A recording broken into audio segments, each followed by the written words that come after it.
Number 13, during photosynthesis, what happens? Water is reduced, carbon dioxide is oxidized.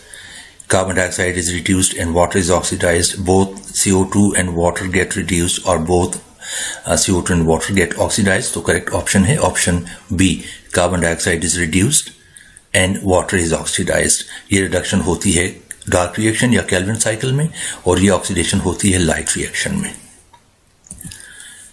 Number 14, Kelvin cycle occurs in.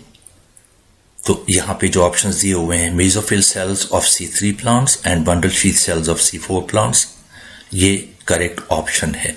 बाकी options आप देख लें, mesophyll cells of C4 plants only, bundle sheath sales of C3 plants and mesophyll cells of C4 plants, guard cells of C4 plants, ये बाकी options गलत हैं, ये correct option है. Number 15, which pigment is water soluble?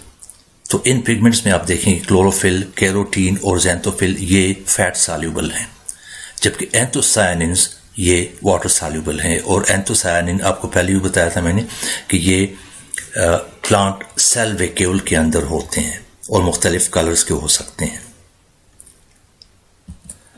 Number 16, where is pyruvate converted to acetyl coenzyme A in aerobic respiration? तो अब यहाँ पे जो ऑप्शन दिए हुए हैं cell cytoplasm, mitochondrial matrix, inner mitochondrial membrane या आउटर माइटोकॉन्ड्रियल मेम्ब्रेन, तो इसमें करेक्ट ऑप्शन है option B, in the mitochondrial matrix. Number 17, in which stage of respiration is reduced FAD यानी FADH2 formed? तो यहाँ पे जो ऑप्शंस दिए हुए हैं glycolysis, link reaction, Krebs cycle या इलेक्ट्रॉन ट्रांसपोर्ट चेन, तो ये मैंने एक पोर्शन यहाँ पे शो किया हुआ है क्रेब्स साइकिल का. और सक्सिनेट जब कन्वर्ट होता है फ्यूमेरेट में तो उस दौरान में सक्सिनेट की ऑक्सीडेशन होती है और ये अपने इलेक्ट्रॉन्स और प्रोटॉन्स फैट को दे देता है, तो यहाँ पे एक FADH2 मॉलिक्यूल बनता है. तो यहाँ पे करेक्ट ऑप्शन होगा फिर option C, Krebs cycle. Number 18, what happens to the hydrogen ions in electron transport chain? These end up as water, form lactate, are recycled to glycolysis or they form methane. तो correct option है option A, they end up as water. यहाँ से भी आप देखें कि NADH और FADH2 से जब इलेक्ट्रॉन्स निकलते हैं और इनके साथ प्रोटॉन्स आ जाते हैं तो एंड में ये इलेक्ट्रॉन्स और प्रोटॉन्स ये पहुंचते हैं ऑक्सीजन में, ऑक्सीजन के साथ मिलके ये वाटर बनाते हैं. Number 19, what happens during the process of oxidative phosphorylation? तो यहाँ पे करेक्ट ऑप्शन है option C, a high concentration of protons is built up in the inter membrane space of the mitochondria.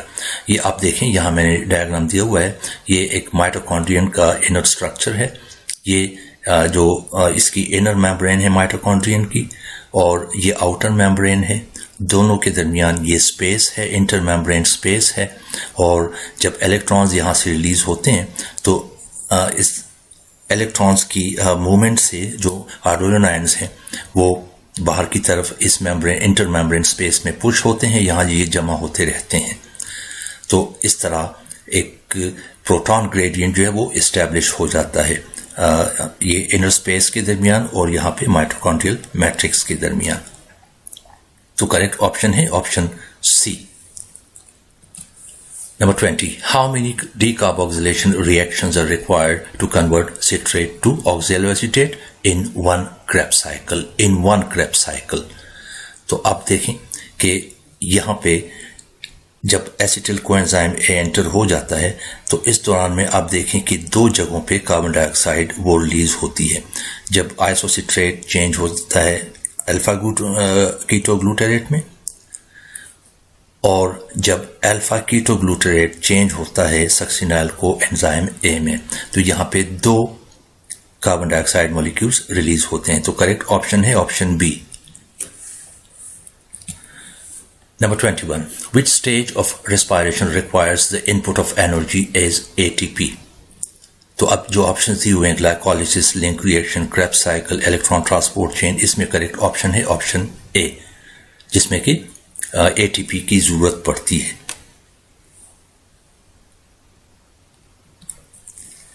Number 22, production of ATP occurs in all of the following processes except. तो अब जो options दिए हुए हैं इनमें आप देखें कि ग्लाइकोलाइसिस इसमें एटीपी फॉर्मेशन होती है, क्रेब्स साइकिल में एटीपी फॉर्मेशन होती है, इलेक्ट्रॉन ट्रांसपोर्ट सिस्टम में और केमियास्मोसिस के दौरान में एटीपी फॉर्मेशन होती है, लेकिन जो लाइट इंडिपेंडेंट रिएक्शंस हैं यानी केल्विन साइकिल है उसमें एटीपी फॉर्मेशन नहीं होती।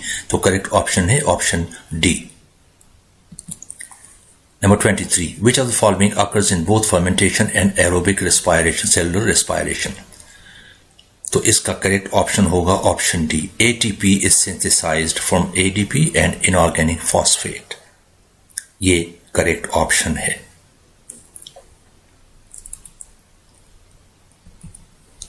Number 24, the flow of which of the following into the mitochondrial matrix provides the chemiosmotic energy for the synthesis of ATP? तो इसमें करेक्ट ऑप्शन है ऑप्शन डी, प्रोटॉन्स।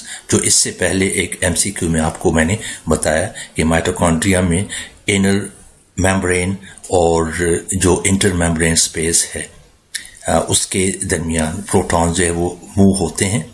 तो इस तरीके से केमियोस्मोसिस का प्रोसेस होता है। तो इसका करेक्ट ऑप्शन है option D. Number 25, which of the following is true of C4 plants such as corn? तो यहाँ पे करेक्ट ऑप्शन है option A, Calvin cycle is confined to the bundle sheath cells. C4 plants में Calvin cycle bundle sheath cells के अंदर होती है, mesophyll cells में नहीं होती। Number 26, which of the following mammalian cells is not capable of metabolizing glucose to carbon dioxide aerobically? तो ये आपको एक एमसीक्यू में मैंने पहले भी कहीं बताया था कि जो रेड ब्लड सेल्स होते हैं उनमें माइटोकॉन्ड्रिया नहीं होते, इसलिए वो एनएरोबिकली रिस्पायर करते हैं। तो यहाँ इस एमसीक्यू के लिए करेक्ट ऑप्शन है option B, red blood cells. Number 27, oxygen is produced during photosynthesis when? तो ये जो ऑप्शंस दिए हुए हैं इनमें करेक्ट ऑप्शन होगा option D, when water molecule splits to provide electrons for photosystem 2। तो ऑक्सीजन प्रोड्यूस होती है कब? जब फोटोलिसिस होती है यानी वाटर मॉलिक्यूल की स्प्लिटिंग होगी तो उससे ऑक्सीजन रिलीज होगी। Number 28, during photosynthesis ATP molecules are generated by। तो यहाँ पे जो ऑप्शन दिए हुए Calvin cycle, chemiosmosis, substrate level phosphorylation, light striking the chlorophyll molecules, इसमें करेक्ट ऑप्शन है ऑप्शन बी, केमियोस्मोसिस। तो ये थे आज की वीडियो के लिए एमसीक्यूज। मुझे उम्मीद है वीडियो आपको पसंद आई होगी। आपसे रिक्वेस्ट